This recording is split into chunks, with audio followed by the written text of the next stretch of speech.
दोस्तों, स्वागत है आपका इस नए वीडियो में जहां पर हम 2020 से 2024 तक के सभी पीवाईक्यूज डिस्कस कर रहे हैं।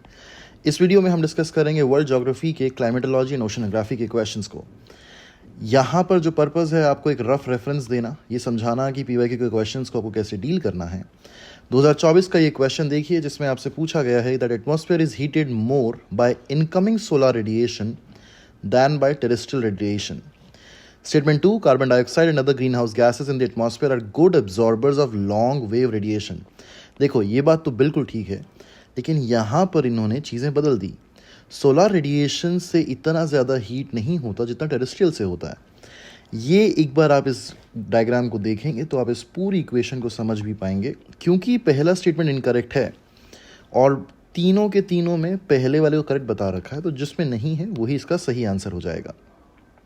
ये आप ध्यान रखिएगा कि जितना भी एब्जॉर्प्शन होगा वो लैंड पर होगा 51% के आसपास। तो कितनी भी सोलर रेडिएशन आती रहे बाकी, वो इसको कभी भी बीट नहीं कर पाएगी। Next question, thickness of the troposphere at the equator is much greater as compare to the poles. That is absolutely right. Poles पे अगर अर्थ का रेफरेंस देखें तो यहाँ पर अगर पोल्स हैं तो यहाँ पर थिकनेस ट्रोपोस्फेयर की कॉमन सेंस के हिसाब से भी देखें, डायग्राम बना के देखें, कम ही रहेगी। Second question, at the equator heat is transported to great heights by strong convectional currents. Yes, the strong convectional currents at the equator transport heat to great heights contributing to increase thickness of the troposphere. ये दोनों ही बातें आप NCERT की physical जो book है, physical NCERT में, उसमें आसानी से पढ़ सकते हैं। इसके अलावा अगर आपको 2009 से 2024 तक के सभी पीवाईक्यूज करने हैं, 2025 का होने के बाद इसमें 2025 भी ऐड होगा, वो आप सिर्फ 3 दिन के अंदर अंदर कवर कर सकते हैं इस पीडीएफ के लिंक पर क्लिक करके। इसका सेपरेटली लिंक मैं डाल दूंगा पीवाईक्यूज के CSEY कोर्स का। वहाँ से अगर आप इसे करके जाएंगे तो ये मेरा दावा है कि आपका एग्ज़ाम क्लियर करने के चांसेस एक्सपोनेंशियली बढ़ जाते हैं। आगे देखिए, which of the following is or are correct inferences from isothermal maps in the month of January? Okay. Isotherms की जो एक बार ये इक्वेशन है, ये डायग्राम भी एनसीईआरटी से ही मैंने पिक किया है। इसे आप ध्यान से देखिए, इक्वेशन आप सॉल्व कर पाएंगे। यहाँ पे क्वेश्चन सॉल्व करना पर्पज़ नहीं है, पर्पज़ है पहला आपको पीवाईक्यूज दिखाना, आपकी मेमोरी में उनको डेवलप करना। दूसरा, जहाँ जहाँ से रेफरेंसेस हैं उनके बेसिस पे आपको इन चीज़ों को सॉल्व करना सिखाना। और तीसरा, पेशेंस प्लस फियर, इन दोनों चीज़ों को निकालना बहुत ज़रूरी है। So the isotherms deviate to the north over the ocean and to the south over the continent. यहाँ पे देखो, देख के समझ जाओगे। The presence of cold ocean currents, ocean currents का एक डायग्राम बहुत पॉपुलर है जो मैंने ट्विटर पर शेयर भी किया हुआ है। एनसीईआरटी का ये डायग्राम आपको आसानी से मिल भी जाएगा। सभी cold and hot ocean currents को, वार्म ओशन करंट्स को आप एक बार रिवाइज करके पढ़ के ज़रूर जाइएगा। Presence of cold ocean currents, Gulf Stream and North Atlantic drift make the North Atlantic Ocean colder and the isotherms bend towards the north. देखो, इस क्वेश्चन में ना वेरिएबल्स बहुत सारे हैं। इसका क्या मतलब हुआ? इसका मतलब ये हुआ कि कोल्ड ओशन करंट्स पहला वेरिएबल, ये वार्म भी हो सकता है। Gulf stream and north Atlantic drift, gulf stream अब कोल्ड है या वार्म ये आपको नहीं पता। Same is the case here. ये वेरिएबल एक तो ये था और इसके नीचे फिर फर्दर 2 वेरिएबल्स आ गए। Make the north Atlantic ocean colder and the isotherms bend towards the north. ये वार्म भी तो कर सकता है, another variable. Bend towards the south भी कर सकता है। ये मैं इसलिए बता रहा हूँ क्योंकि ऐसी स्टेटमेंट्स को देखने के बाद ना आपके दिमाग में ये आना चाहिए कि यार एग्जामिनर आपको घुमाना चाहता है, और अगर वो घुमाना चाहता है तो घूमना नहीं है दोस्त। ऐसी स्टेटमेंट्स आमतौर पर गलत होती हैं जिसमें वेरिएबल्स इतने सारे हों।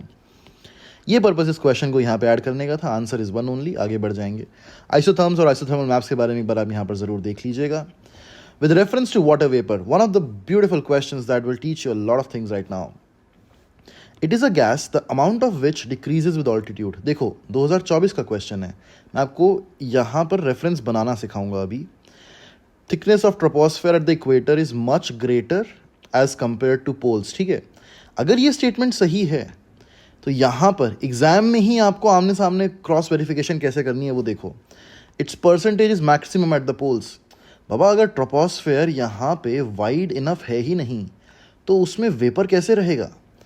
ट्रोपोस्फेयर के बिना वेपर को सस्टेन करना, उसका इन्वायरमेंट मिल पाना मुश्किल है। सेकेंड स्टेटमेंट वैसे ही खराब हो गया, ख़त्म हो गया। अब बचता है वन सही है या नहीं है, वो हमको फिक्र करना है। It is a gas the amount of which decreases with altitude, बिल्कुल सही बात है, इसमें कोई आपको दो राय नहीं होने चाहिए। आगे चलिए, ये क्वेश्चन जो है इसे हमें इसलिए दिखाना था यहाँ पर क्योंकि एक तो ये एनसीईआरटी की रीडिंग से आया है। अगर आप एनसीईआरटी ध्यान से पढ़ते हैं तो ये डायरेक्टली आपको वहाँ पर मिलेगा।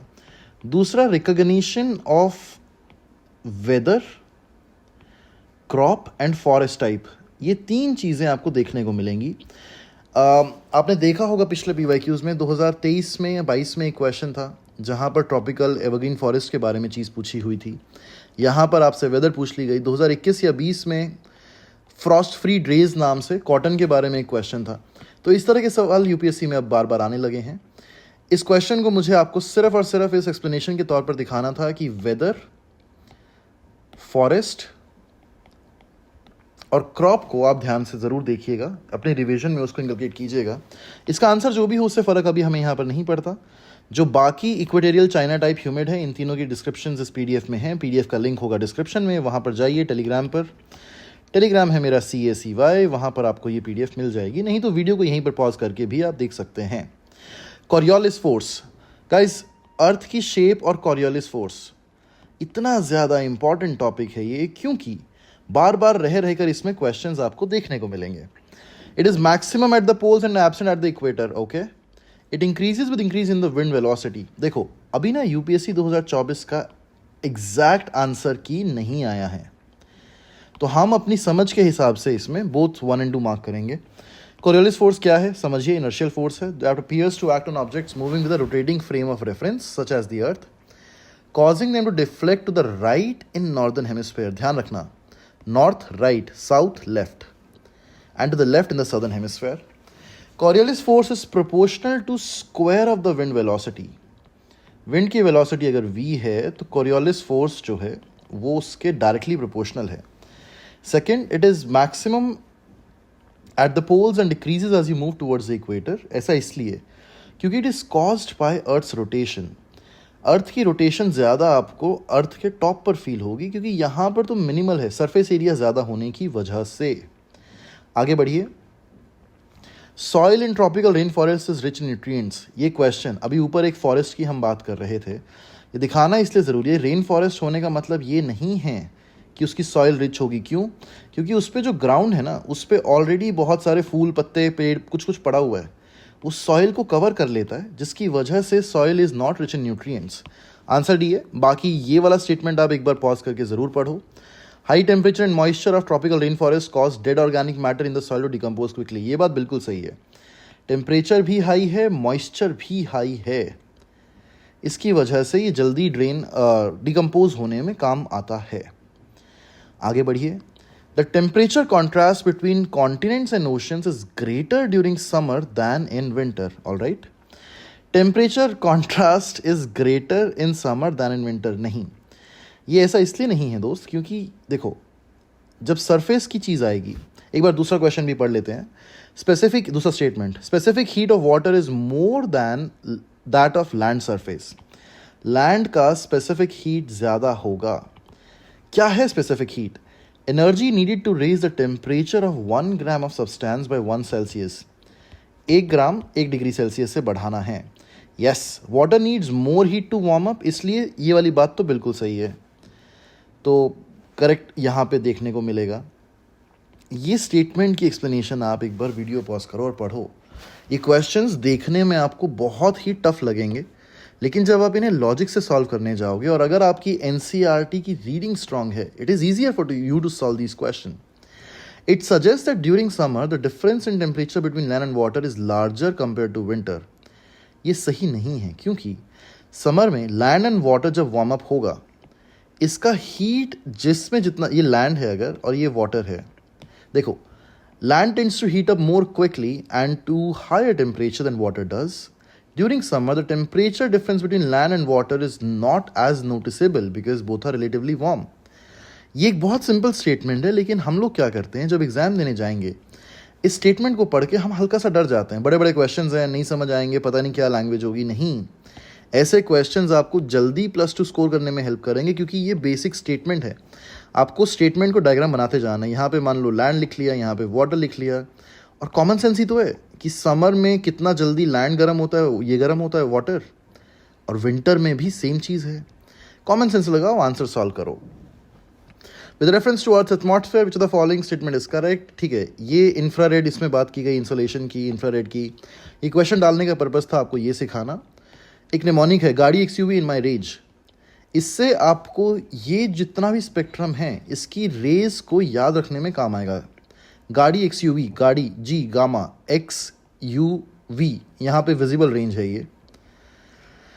इन my range, infrared, microwave, radio, radar नहीं रेडियो, ये सिखाना इसका पर्पस था। बाकी इस क्वेश्चन का आंसर सी है। Infrared waves are largely absorb by water vapour that is concentrated in the lower atmosphere. दूसरी चीज मुझे आपको यहां से ये सिखानी थी, वाटर वेपर रहकर दूसरी बार आया है 2024 के पेपर में। UPSC examiner is taking a look at water vapour 2025, 26, 27, 28। जब भी एग्जाम देने जा रहे हो, वाटर वेपर को एनसीईआरटी से और एक बार डिटेल में चैट जीपीटी, एआई या फिर गूगल करके ज़रूर पढ़कर जाना, काम आएगा। आगे चलिए। High clouds primarily reflect solar radiation and cool the surface of the earth. ऐसा नहीं है, जो सोलर रेडिएशन है वो लो क्लाउड्स जो हैं ये इसे रिफ्लेक्ट करते हैं, ना कि हाई क्लाउड्स। बेसिक सा ये डायग्राम मैंने यहाँ डाल दिया है ताकि आपको इसकी अंडरस्टैंडिंग बन जाए। Low clouds have high absorption of infrared radiation emanating from the earth surface and thus causing warming effect. उल्टी स्टेटमेंट है ये, इंटरचेंज कर दी। देखो यहाँ पे वेरिएबल्स थे, एक पीछे मैंने आपको वेरिएबल्स सिखाए थे और यहाँ पर फिर से वेरिएबल्स हमारे सामने हैं, इसे आप देखकर सीख लीजिए। ये क्वेश्चन फिर से देखो, ऐसे क्वेश्चन से जिसमें लगे कि अरे पता नहीं क्या ट्रॉपिकल जोन वेस्टर्न सेक्शन की बात हो रही है, उससे डरना नहीं है। ये डायग्राम अपने जहन में बिठा लो। वेस्टर्लीज हैं जो वेस्ट से ओरिजिनेट होती हैं, ईस्टर्लीज हैं जो ईस्ट से ओरिजिनेट होती हैं। वेस्टर्लीज वेस्ट की तरफ नहीं जाती, ईस्ट की तरफ ईस्टर्लीज नहीं जाती। ईस्टर्ली का मतलब है कि जो ईस्ट से ओरिजिनेट होकर आए, और वेस्टर्लीज का मतलब है जो वेस्ट से ओरिजिनेशन लेकर ईस्ट की तरफ जाए। इतनी बात समझ आई। ये तीन जो सेल्स बनते हैं इनके बारे में आराम से रिवाइज कीजिए, ये डिटेल यहाँ पर दी हुई है। ये क्वेश्चन आपके लिए होमवर्क है, आप खुद इसे पढ़िए, समझिए और आगे बढ़िए। लास्ट में ओशन मीन टेम्परेचर को लेकर एक डिटेल्ड क्वेश्चन हमारे सामने है। 2020 में ये सवाल आया था।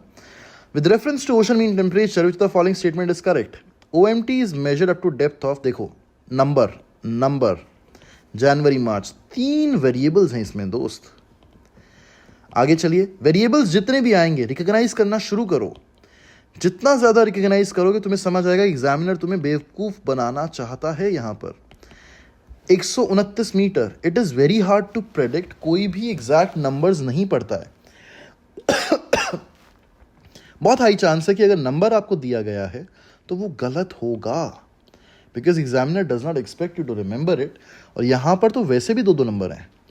किसको पता 26 डिग्री सेल्सियस होगा, किसको पता ये 129 होगा, ये 130 क्यों नहीं है, 131 क्यों नहीं है, 150 क्यों नहीं है, 125 क्यों नहीं है। इस चीज़ को आप जहन में रखिए। इस क्वेश्चन को यहाँ पर दिखाने का पर्पस भी आपको यही सिखाना था। Answer is 2 only.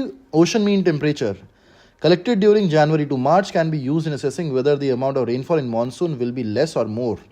देखो ये आसान है। जनवरी से मार्च में क्या, ये किसी भी 3 महीने की डेडलाइन पर अगर लिया जाएगा मॉनसून से पहले, आपको पता चल जाएगा। क्यों? क्योंकि जून में केरला पर, जो अगर इंडिया की कोस्ट है, यहाँ पर केरला पे आके मॉनसून हिट करता है। तो January to March plus April to June अगर आप कवर करेंगे तो आपको आइडिया लगना शुरू हो जाएगा कि अप्रैल में कितना मीन टेम्परेचर था, मई में कितना था, जैन फेब मार्च में कितना था। उससे ये आंसर सही है। ये ना बहुत बेसिक स्टेटमेंट दी गई है। अगर आप एग्जाम में इस पे कंफ्यूज हो और ये भी आप सॉल्व कर लेते हो कि हाँ ये ठीक ठाक आपको एक स्टेटमेंट दी गई है, तो आप कम से कम यहाँ तो पहुँच ही गए कि आंसर या तो ये होगा या ये होगा। इस तरीके से आप एलिमिनेशन करोगे। और जो लोग बोलते हैं एलिमिनेशन एलिमिनेट हो गया, वेल 2025 के एग्जाम में आप देख लेना, 26 में देख लेना, एलिमिनेशन हमेशा चलेगा। ओशन मीन टेम्परेचर क्या है? ओशनोग्राफी में एवरेज ओशन टेम्परेचर जो भी होगा टू अ स्पेसिफिक डेप्थ, इससे आपको वैल्यूएबल इंसाइट्स मिलती हैं क्लाइमेटिक फिनोमेना पर। और जितनी भी लाइफ हमारी ओशन पर डिपेंड करती है, क्योंकि मोर देन 70% तो ओशन है और इस पर ह्यूमन लाइफ बहुत ज़्यादा डिपेंड करती है। तो 26 डिग्री सेल्सियस ठीक है, पर उसकी रेंज जो है 50 to 100 मीटर्स है। मैंने कहा था ना यहाँ पे, ये सही है नहीं है हमें नहीं पता, लेकिन सेकंड वेरिएबल है नंबर, ये आपको ध्यान देना है। आगे चलिए, ये क्वेश्चन भी फिर से होमवर्क है क्योंकि ये बहुत ही आसान सवाल है। इसको यहाँ पर डालने का पर्पज़ आपको फिर से नंबर्स की तरफ ध्यान दिलाना है। 10 degree Celsius, only some cyclones develop an eye, ये एक्सट्रीम नहीं है। Okay, jet stream occur in the north hemisphere only, ये एक्सट्रीम है। देखो यहाँ पर इस क्वेश्चन को डालने का पर्पज़ था कि आपको मैं ये जो की चीज़ें हैं, एक्सट्रीम वर्ड्स हैं, एलिमिनेशन है, उस पर एक बार ध्यान फिर से दिलाऊं। Temperature inside the eye of cyclone is nearly 10 degree Celsius lesser than that of the surroundings. देखो यहाँ पर इन्होंने ये जो चीज़ कही है ये फिर से वेरिएबल है यहाँ पे, लेसर क्यों, मोर भी तो हो सकता है। आमतौर पर the temperature inside the eye of a cyclone is generally warmer than the surroundings, not cooler. आ गया ना वेरिएबल यहाँ पे। ये चीज़ें आपको एग्जाम में रिकग्नाइज करनी है, पैनिक बिल्कुल भी नहीं करना है। इस क्लास में हम लोग यहीं तक पढ़ेंगे। ओशंस के बारे में हमने यहाँ पर अपनी चीज़ों को समझा। अगली क्लास में, अगली वीडियो में जो जल्द ही आने वाली है आज ही, उसमें आप देखेंगे जियोमॉर्फोलॉजी एंड जियोफिजिक्स के बारे में। इसके साथ साथ उसमें 2-3 सवाल हैं अर्थ हाइड्रोस्फीयर के बारे में, उसे भी हम देखेंगे। तब तक के लिए CSEY को फॉलो कर लीजिए, और हाँ, कोई भी सवाल हो तो आप कमेंट करके ज़रूर बताइए।